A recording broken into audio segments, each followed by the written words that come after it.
যারা নেককার স্ত্রী তাদের 4টা চিহ্ন থাকে, 4টা গুণ থাকে। নবীজি বলছে এই 4টা গুণ যদি কোনো স্ত্রীর মধ্যে থাকে তাহলে বুঝে নিয়ে ওই স্ত্রী নেককার এবং ওই স্ত্রী জান্নাতি স্ত্রী। যেরকম সুবহানাল্লাহ।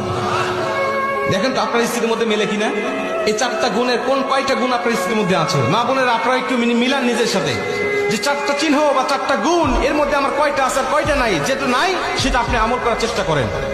প্রথম নম্বর, নবীজি বলছে যেই স্ত্রী কথাবার্তা বা অঙ্গ ভঙ্গি দিয়ে সবসময় তার স্বামীকে খুশি রাখতে চায়, সন্তুষ্ট রাখতে চায়, হাসাতে চায়, আমি নবীজি বলছি ওই স্ত্রী আদর্শবান স্ত্রী। যেরকম সুবহানাল্লাহ। অঙ্গভঙ্গি দিয়ে, হাসি দিয়ে, বিভিন্ন ভাবে কথাবার্তা দিয়ে স্বামীকে হাসি খুশি রাখতে চায়, সন্তুষ্ট রাখতে চায়, নবীজি বলছে ওই স্ত্রী সবচেয়ে আদর্শবান।